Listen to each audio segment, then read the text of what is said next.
EPFO higher pension scheme EPS 95 के करोड़ों pensioners को मिलेगी बड़ी राहत, ईपीएफओ ने लिया फैसला। ईपीएफओ हायर पेंशन स्कीम कर्मचारी भविष्य निधि संगठन एम्प्लॉयज प्रोविडेंट फंड ऑर्गेनाइजेशन के 6.5 करोड़ अंशधारकों के लिए बड़ी खबर है। आपके कर्मचारी पेंशन योजना employ pension scheme pension fund की सीलिंग को लेकर कोई बड़ा फैसला हो सकता है। हालांकि यह मामला अभी भी सुप्रीम कोर्ट में है, लेकिन ईपीएफओ के सूत्रों का कहना है कि श्रम मंत्रालय जल्द ही इस पर बड़ा कदम उठा सकता है।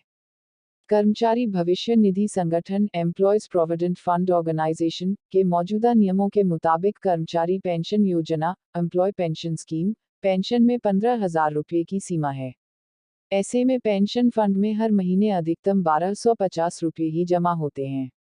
अगर सीलिंग हटा दी जाती है तो इसे बढ़ाकर 25,000 रुपये किया जा सकता है।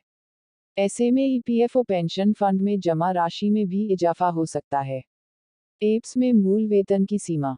वर्तमान में कर्मचारी भविष्य निधि संगठन एम्प्लॉयज प्रोविडेंट फंड ऑर्गेनाइजेशन अंशदान के लिए मूल वेतन की सीमा 15,000 रुपये है। इसे बढ़ाया जा सकता है। यदि किसी व्यक्ति का मूल वेतन 30,000 रुपये है, तो उस वेतन पर उसके योगदान का 12% कर्मचारी पेंशन योजना एम्प्लॉय पेंशन स्कीम में जमा किया जाता है।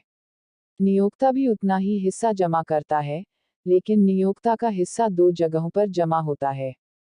पहला ईपीएफओ ईपीएफ और दूसरा pension EPS. Employ pension scheme pension fund में सिर्फ 1,250 रुपये जमा हैं। कर्मचारी भविष्य निधि संगठन एम्प्लॉयज प्रोविडेंट फंड ऑर्गेनाइजेशन नियोक्ता का 12% हिस्सा भी 30,000 रुपये के मूल वेतन पर जमा किया जाएगा। लेकिन पेंशन फंड में मूल वेतन की सीमा 15,000 रुपये है। कर्मचारी पेंशन योजना एम्प्लॉय पेंशन स्कीम सीमा के कारण मूल वेतन का 8.33% 15,000 केवल रुपये पर जमा किया जाता है। 1250। लेकिन ईपीएफओ सीमा को बढ़ाकर 25,000 रुपये किया जा सकता है। ऐसा होने पर गणना 25,000 रुपये होगी, यानी 2,082.50 रुपये 2,083 रुपये पेंशन फंड में जमा किए जाएंगे। इससे पेंशन भी बढ़ेगी। कर्मचारी भविष्य निधि संगठन एम्प्लॉयज प्रोविडेंट फंड ऑर्गेनाइजेशन के एक ट्रस्टी के मुताबिक फिलहाल मूल वेतन की सीमा 15,000 रुपये है, जिसे बढ़ाकर 25,000 रुपये करने का प्रस्ताव किया गया है। अगर कर्मचारी पेंशन योजना एम्प्लॉय पेंशन स्कीम पेंशन की सीमा बढ़ाने का फैसला लिया जाता है तो निश्चित तौर पर पेंशन भोगियों के लिए अच्छी खबर होगी। ईपीएफओ पेंशन फंड बढ़ाने के अलावा दूसरा फायदा यह है कि जिनका वेतन मूल वेतन सीमा से ऊपर है, उनके लिए पीएफ योगदान वैकल्पिक है। ऐसे में अब इस घेरे में और भी लोग आ सकेंगे। 6.5 करोड़ लोगों को मिलेगा फायदा।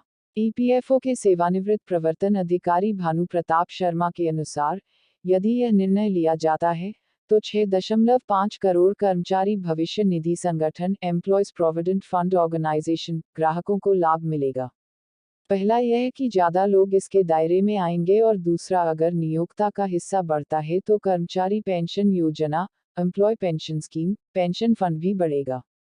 सूत्रों की माने तो central board of trustees CBT के सदस्य ईपीएफओ पेंशन फंड पर लिमिट बढ़ाने के पक्ष में हैं।